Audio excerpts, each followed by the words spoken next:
A small hand tugged at a cowboy's sleeve in the middle of a dusty street. The cowboy looked down, annoyed, ready to shake it off. The boy who'd grabbed him was maybe 8 years old. Barefoot. Filthy.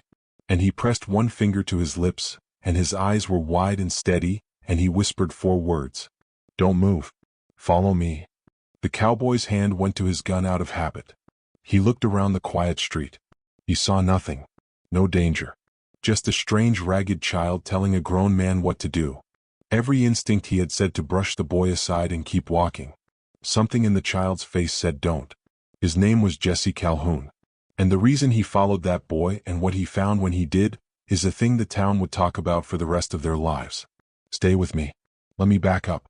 Because to understand why a hardened cowboy followed a barefoot child down an alley on nothing but a whisper, you have to understand the man Jesse Calhoun was, and the strange boy who stopped him in the street. Jesse Calhoun was 38 years old, and he was, by his own honest account, not a good man and not a bad one. Somewhere in between. He'd been a cowhand, a drover, a hired gun when times were lean, and a lot of things in between that he didn't talk about. He'd ridden the length of the frontier twice over. He'd buried friends. He'd killed men who needed killing and a couple who probably didn't, and he carried all of it the way men carried things back then, which is to say quietly and alone. Jesse trusted 3 things in this world. His horse, a big rangy bay named Duke. His gun, a worn Colt that had never once failed him. And his own 2 eyes, which had kept him alive through more scrapes than he cared to count. What Jesse did not trust was people. People lied. People turned on you. People smiled to your face and put a knife in your back when you weren't looking. Jesse had learned that lesson young and learned it hard, and by 38, he built his whole life around not needing anybody. Let me tell you where a man learns to trust nobody so you understand Jesse all the way down. When he was 19, Jesse had a partner. A man he'd ridden with for 2 years, closer than a brother, the one person in the world he'd have trusted with his life. And one night, over a small pouch of gold that wasn't even worth much, that man had tried to kill Jesse in his sleep. Put a knife in his side and left him for dead in the desert and rode off with the gold and Jesse's horse both. Jesse had crawled 2 days to water and lived, and he'd carried the scar ever since on his ribs and somewhere deeper. And the lesson he'd taken from it was simple and it was cold. If the one man you trust most in the world will cut your throat for a pouch of gold, then trusting anybody is just a slower way of getting killed. Jesse had lived by that for 19 years. It had kept him alive. It had also kept him alone. He'd ridden into the town of Redemption on a hot afternoon in late summer, dust caked on every inch of him, meaning only to water his horse, buy some supplies, and ride back out before dark. He had no intention of staying. He had no intention of getting involved in anything. Jesse Calhoun had spent 20 years learning how to pass through a place without leaving a mark, and that was exactly what he meant to do in Redemption. The town was like 100 others he'd seen. A single main street. A saloon, a general store, a bank, a livery. A church at one end and a boot hill at the other. Folks going about their business in the heat. Nothing unusual. Nothing that gave Jesse the slightest reason to slow down. He watered Duke at the trough outside the livery, and he stood there a minute in the shade, watching the town the way he watched every town, out of habit, cataloging the exits and the sight lines and the faces, the way a man does when he spent his life expecting trouble. Nothing stood out. A couple of old men playing checkers outside the store. A woman hanging wash. The banker visible through the window of the bank, bent over his ledgers. An ordinary afternoon in an ordinary town, the kind Jesse had ridden through 1,000 times and would ride through 1,000 more. He figured he'd be gone within the hour. And that was when the boy appeared. Now I want to tell you about this boy because he is the heart of this whole story. Nobody in Redemption knew exactly where he'd come from. He turned up in town some months back, alone, with no family anyone could find. He didn't speak much. He slept in the livery stable or behind the church or wherever he could find a roof. The good folks of Redemption fed him scraps when they remembered to, and mostly forgot about him when they didn't. They called him the lone boy because he was always alone, and because nobody had ever learned his name. There was something strange about that child, and everybody in town felt it, though nobody could say quite what it was. He had a way of looking at a person that went right through them. He had a way of turning up right before something happened. A woman went into labor early, and the boy was already standing at her door before anyone had gone to fetch him. A fire started in the mercantile, and the boy was already ringing the bell before the first wisp of smoke showed. Little things. Strange things. Enough that some of the more superstitious folks in Redemption had started to cross the street when they saw him coming, and mutter that there was something not right about that child. There were other stories too, the kind folks told in low voices on porches after dark. A farmer's boy had wandered toward the river one afternoon, headed for a deep spot where the current ran fast, and the lone boy had appeared out of nowhere and stood in his path and would not let him pass, and an hour later they'd pulled a drowned steer out of that very spot. A man had been about to climb onto a horse that the lone boy had quietly unsaddled and led away, and that horse had thrown 2 other riders bloody that same week. The boy never explained himself. He never asked for thanks. He just seemed to know, a beat before everyone else, when something bad was coming. And after a while, the people of Redemption stopped being grateful for it and started being afraid of it, because folks tend to fear what they can't explain, even when it's been nothing but good to them. The truth was simpler and stranger than any of them guessed. But I'm getting ahead of myself. Jesse Calhoun didn't know any of this. To Jesse, the boy was just a ragged kid who'd grabbed his sleeve in the street and told him not to move. And every hard-won instinct in Jesse's body told him to pull his arm free and keep walking toward the livery and mind his own business, the way he always did. Now, if you've ever had a feeling you couldn't explain, a small quiet voice under all your good sense telling you to stop, to wait, to listen. And if you've ever had to choose in a single second between what made sense and what your gut was screaming at you, then you already know the choice Jesse faced in that dusty street. And if you're still with me, take 1 second and hit that subscribe button, because what happened when Jesse Calhoun decided to trust a strange boy's whisper is the reason I wanted to tell you this whole story. Jesse looked down into the boy's face. And here is the thing that Jesse could never explain afterward, no matter how many times he told the story. It was the boy's eyes. They weren't the eyes of a child. They were calm, certain.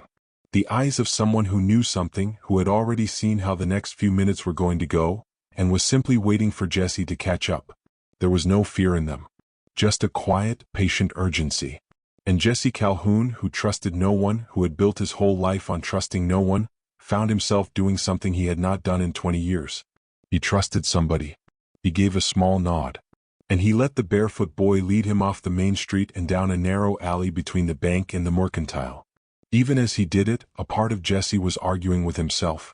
20 years of hard experience were shouting at him that this was foolish, that you don't follow strangers into alleys, that a child could be bait, that this was exactly the kind of thing that got a careless man killed. Jesse had survived 2 decades on the frontier precisely by never doing what he was doing right now. And yet his feet kept moving. Because underneath all that hard-won caution, something older and deeper was answering the look in that boy's eyes, some instinct that had nothing to do with logic and everything to do with a plain animal certainty that this child was telling the truth. Jesse would wonder about that moment for the rest of his life. Why he'd listened. What made him, of all the times in all the years, choose that one moment to trust. He never did find an answer he was satisfied with. He only knew that if he hadn't, he'd have been dead by sundown. The moment they stepped into the shadow of that alley, Jesse heard it. Voices. Low, tense voices coming from the back of the bank. Jesse froze, and the boy pressed against the wall beside him, and the 2 of them stood dead still in the shadows and listened. And what Jesse heard made his blood run cold. There were 4 men. And they were in the middle of robbing the Redemption Bank. But it was worse than a simple robbery. Jesse could hear it in their voices, in the cold way they talked. These men had no intention of leaving witnesses. Jesse heard one of them, the leader by the sound of him, say plain as day that once they had the money, they'd take care of the banker and the teller and anybody else who'd seen their faces. That there'd be no loose ends. That they'd burn the place on their way out to cover it, and be 3 counties gone before anybody found the bodies. Jesse had heard a lot of hard men say a lot of hard things in his life.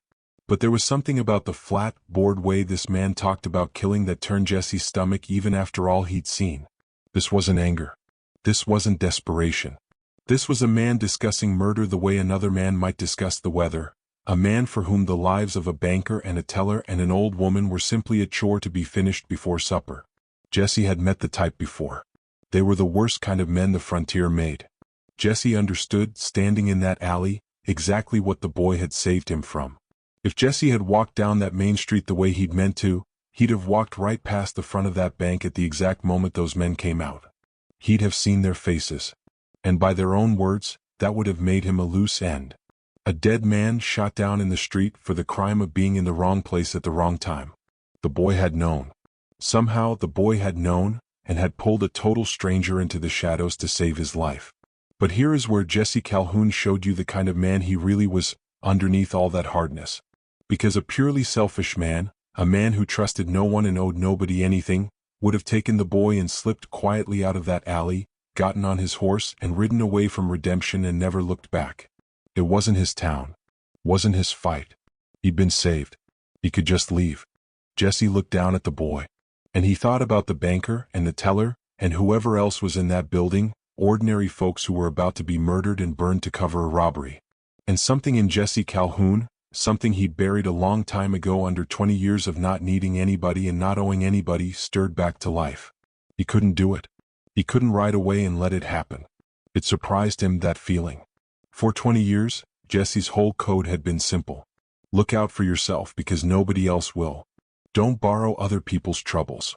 Ride on. He'd watched bad things happen to people before and ridden on, and told himself it wasn't his business, and mostly he believed it.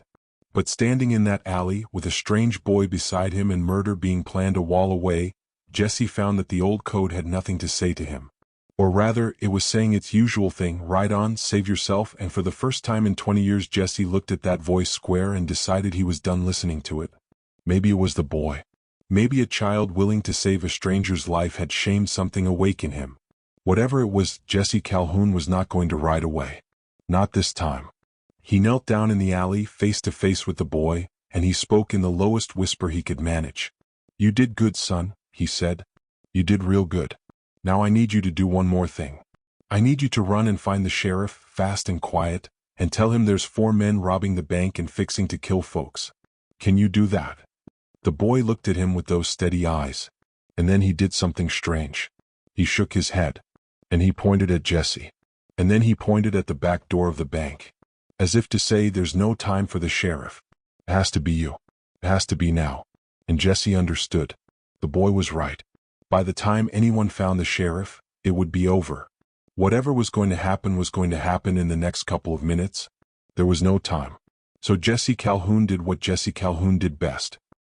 He drew his Colt, checked the loads, and moved down that alley toward the back door of the bank, silent as a shadow, while the strange boy melted back against the wall to wait. What happened next happened fast, the way these things do. Jesse came through the back door low and quiet. There were 4 of them, just like he'd heard, their backs to him, guns drawn on a terrified banker and a young teller and an old woman who'd had the bad luck to be making a deposit. The leader had a torch already lit, ready to burn the place. Jesse didn't give a speech. Men who give speeches in situations like that end up dead. He took the room in the cold, certain way of a man who had done this before, more times than he'd have liked. He put his back to the wall so no one could get behind him. He picked his order, the way you learn to, the most dangerous man first. And then he called it out, low and hard, told them to drop their guns and let the folks go. For one long second the whole room hung still. The banker whimpering. The old woman's eyes squeezed shut. The torch crackling in the leader's hand. And then the leader spun, fast, his gun coming up, betting his life that a lone man wouldn't be quick enough. He lost that bet. It was over in a matter of seconds, the way real gunfights are, not the long dramatic duels of the storybooks, but a few heartbeats of noise and smoke and then a terrible quiet. When the smoke cleared, the robbery was finished, the 4 men were no longer a threat to anybody, and the banker and the teller and the old woman were alive, shaking, but alive. Jesse had taken a graze along one arm and never even felt it until later. By the time the sheriff came running with half the town behind him, drawn by the shots, it was already done. And Jesse Calhoun was standing in the wreckage of a bank robbery he'd stopped single-handed, holstering his Colt, and the good folks of redemption were looking at a dusty stranger like he'd fallen out of the sky. Now, here is where the story becomes something more than a tale about a bank robbery. Because when it was all over, when the townsfolk were pumping Jesse's hand and calling him a hero and the sheriff was trying to figure out what in the world had happened, Jesse turned to point out the boy who'd saved him. The boy who'd saved all of them. Because it wasn't Jesse who deserved the credit. It was that strange, silent, barefoot child who had seen the whole thing coming. Jesse turned to the mouth of the alley where he'd left the boy. And the boy was gone. Jesse searched. The whole town searched. Once he told them what had happened, how a ragged boy had pulled him off the street and somehow known about the robbery before it happened. They looked everywhere. The livery. The church. Every place the lone boy had ever been known to sleep. They never found him. Not that day, not ever. The lone boy of redemption had simply vanished, the way he'd first appeared, without a trace and without a word. At first Jesse thought the boy had just gotten scared and run off, the way any child might after gunfire. He figured he'd turn up in a day or two hungry looking for scraps, and Jesse meant to find him and thank him properly, and maybe do more than thank him. A boy like that, a boy who saw what was coming, a boy nobody had ever claimed. Jesse had started thinking somewhere in that afternoon that maybe he wouldn't ride on alone after all. That maybe he'd take the boy with him. Give a forgotten child a place in the world. It surprised Jesse, that thought, coming from a man who'd spent 20 years wanting nobody. But it had taken root the moment the boy grabbed his sleeve, and it would not let go. But the boy did not turn up in a day or two. He did not turn up at all. And the more Jesse asked around, the stranger it got, because folks would give him an odd look when he described the child, a look Jesse couldn't read, until finally an old woman took him aside. She told him that 30 years ago, there had been another bank in Redemption, on that very same spot, and that it had been robbed by 4 men on a hot afternoon in late summer, and that back then there had been no stranger to stop them. The robbers had done exactly what these men had planned to do. They'd taken the money and they'd killed everyone who'd seen their faces, and they'd burned the building to cover it. 7 people had died in that fire. And one of them, the old woman said, her voice shaking, had been a little boy, about 8 years old, barefoot. An orphan who slept in the livery and behind the church, who had no family anyone could find, and whose name nobody had ever learned. A boy the town had barely noticed while he was alive. A boy who had died screaming in a fire that the whole town had been too slow to stop. We failed him, the old woman said, and there were tears standing in her eyes now, 30 years worth. All of us. We let that child live like a stray dog, and we let him die in that fire, and afterward we couldn't even put a name on his grave because not one of us had ever bothered to ask him what it was. I've carried that shame my whole life, mister. The whole town has, whether they admit it or not. We had a child among us, and we never once truly saw him. Jesse Calhoun stood very still. You're saying, he said slowly, that the boy who saved me, that same boy. The old woman just looked at him. And she said, I'm saying that some debts don't get settled in one lifetime. I'm saying that maybe a soul that died because nobody came in time, came back to make sure that this time, somebody did. I don't know what you saw today, mister. But I know that boy. I knew him 30 years ago. And I buried him myself. Now I can't tell you what to believe. I'm just telling you the story the way it was told to me, the way it was told in Redemption for years afterward. You can believe the old woman, that the lone boy was a spirit, a soul come back to save the lives that nobody had saved his. Or you can believe he was just a strange, watchful, uncanny child who saw more than most and then ran off and made his own way in the world. That's for you to decide. I've told this story 100 times and I've heard folks land on both sides of it, and I've never once tried to talk anybody out of whichever answer let them sleep at night. But here is what nobody in Redemption disputed. Whatever that boy was, he had seen a massacre coming, and he had reached out and grabbed the one man in town capable of stopping it, and he had led him, step by step, to exactly where he needed to be. 7 people had died the first time. Nobody died the second time. Not the banker, not the teller, not the old woman making her deposit. Because a barefoot boy that most of the town had never bothered to learn the name of had made sure of it. And it changed Jesse Calhoun. That's the part that mattered most in the end. Because Jesse had ridden into Redemption a man who trusted nobody, who owed nobody, who passed through the world without leaving a mark. And he rode out of it a different man. He couldn't stop thinking about that boy. About a child that a whole town had overlooked, had fed with scraps and forgotten, had crossed the street to avoid. A child who, whatever he was, had spent his second chance not on revenge, but on saving the very kind of people who'd failed him. Jesse didn't ride on the next morning the way he'd planned. He stayed in Redemption. And to everyone's surprise, including his own, he took a job as the town's deputy, and then a few years later as its sheriff. Jesse Calhoun, the drifter who trusted no one, became the man who watched over that town, who made sure that the vulnerable ones, the orphans and the outcasts and the folks nobody else noticed were seen, were fed, were protected. The change in him did not go unnoticed. The folks of Redemption watched a hard, closed-off drifter slowly turn into something else entirely, and most of them never knew exactly why. But Jesse knew. Every time he saw a ragged child on the edge of the street, Every time he saw somebody being overlooked the way that whole town had once overlooked a barefoot orphan, he heard 4 words in his head. Don't move. Follow me. And he'd remember that the most important person he'd ever met in his life had been a child that everybody, including Jesse himself at first, had been ready to brush aside. It had rewired something in him. A man who'd spent 19 years believing that trusting anybody was a slow way to die had been saved, in the end, by trusting the least of them. And he could never go back to being the man he was before. He never married, but he was never quite alone again either, because he made himself family to the whole town, the way that boy had never gotten the chance to be. Every orphan who passed through redemption after that found a roof and a meal and a man who'd learned their name, because Jesse Calhoun made sure of it. He said more than once to anyone who asked why he cared so much about the town's forgotten children, that he'd learned the hard way that you never know who you're overlooking. That the ragged child nobody notices might be the very one who saves your life. And that the least a man could do was pay attention. And every year, on the anniversary of the day a barefoot boy had grabbed his sleeve in the street, Jesse Calhoun would walk out to the old boot hill at the edge of town. And in the far corner, in a grave so old the marker had almost worn away, he'd found it, the grave of an unnamed orphan boy who had died in a fire 30 years before. Jesse had a proper headstone made for it. He never knew the boy's name to carve on it, so instead he'd had them carve 4 words. The 4 words that had saved his life and 7 others and changed him forever. The words read, "He saw. You warned. You stayed." And Jesse would stand at that little grave every year, an old sheriff now, hat in his hands, and he'd have a quiet word with the boy who'd saved him. He'd tell him the town was safe. He'd tell him nobody was being overlooked, not on his watch. He'd tell him he was remembered finally after all this time. That somebody had learned to see him. Sometimes, on those visits, Jesse would talk for a long while. He'd tell the boy about the orphans he'd taken in that year and how they were getting on. He'd tell him about the ones who'd grown up and moved on to good lives, lives they might not have had if a hard old sheriff hadn't decided to pay attention to the children nobody else did. He'd tell the boy that all of it, every last bit of it, traced back to 4 whispered words in a dusty street.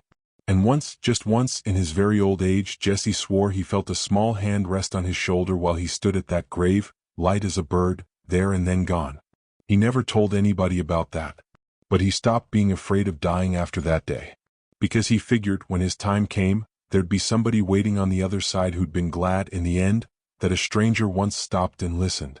The day a barefoot boy whispered 4 words in a dusty street, a hard man who trusted nobody almost walked on by, the way the whole world had always walked on by that child. But he didn't. He stopped. He listened. He followed. And in doing so, he not only saved a room full of innocent people, he gave a forgotten soul the one thing it had been denied in life and had come back to find. To matter. To be seen. To finally, after 30 years in an unmarked grave, be somebody who counted. And that, in the end, is the only thing any of us is really asking for.